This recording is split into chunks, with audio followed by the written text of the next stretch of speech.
in the day of judgment than for that city. Behold, I send you out as sheep in the midst of wolves. Therefore, be wise as serpents and harmless as doves.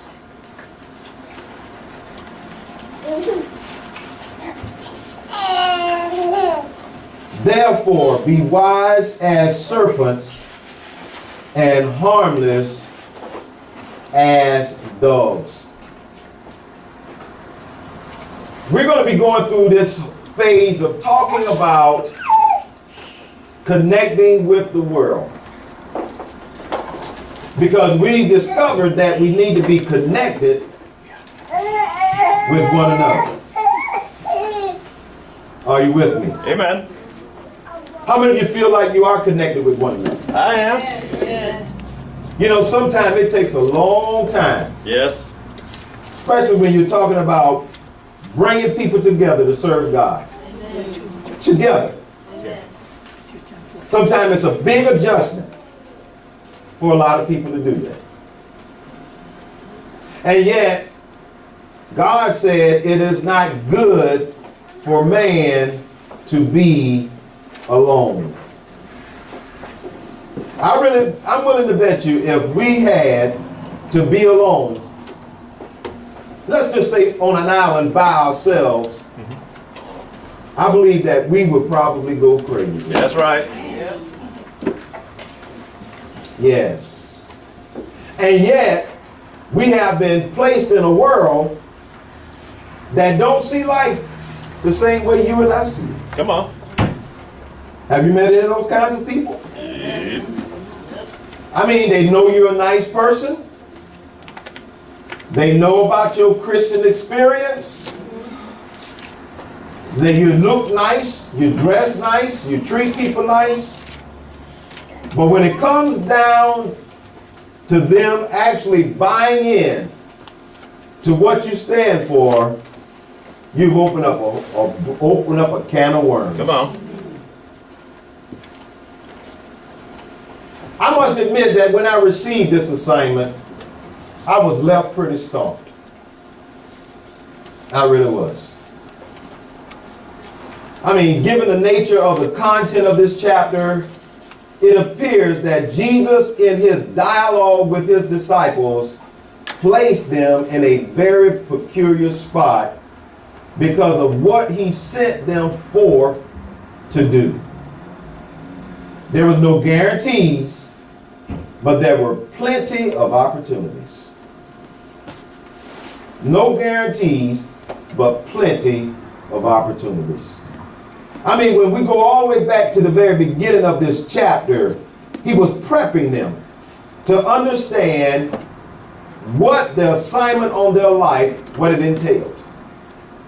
And you know, as I began to really search and look, I was saying, wow, what a disadvantage these guys were at.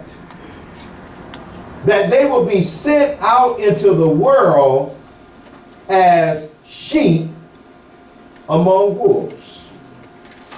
You got to begin to see the complexion now of what Jesus was actually and how he identified with this world.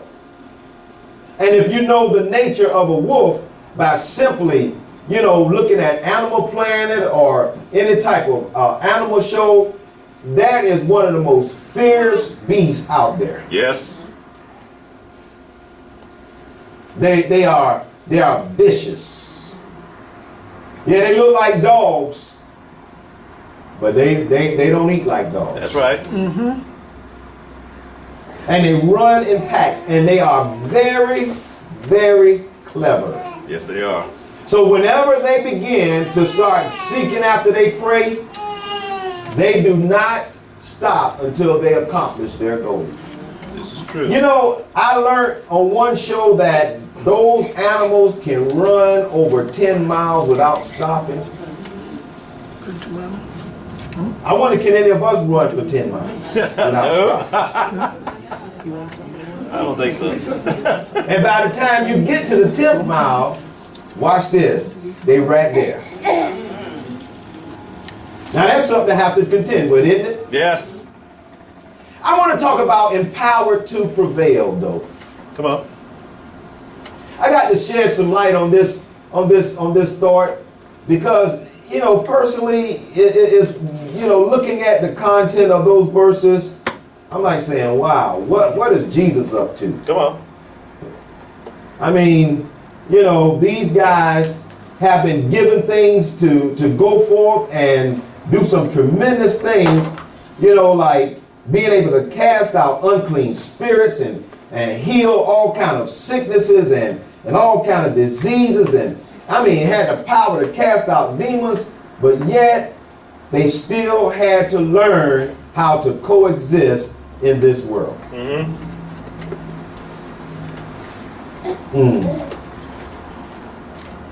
With no guarantees and plenty of opportunities. Empowered to prevail. They were empowered to prevail. Let's look at that word prevail before we get started. It means to gain ascendancy. To gain ascendancy. In other words, it means that the more you try to go higher, you got to be able to prevail. Because there are going to be things that's going to be posed against our life that's going to prevent us from ascending. How do we do that? We do it through strength or superiority.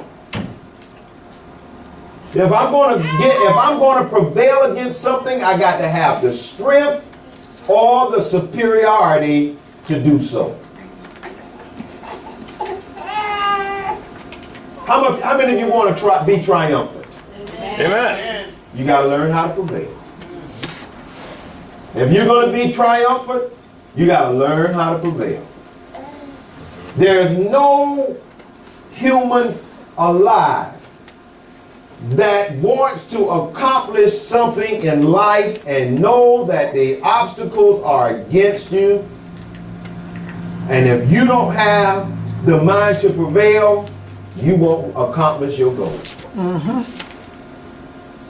Wow, just last Sunday, we sat down in front of our TVs and we watched a game called the Super Bowl, and one team was an underdog and the other team was the one that was picked to win.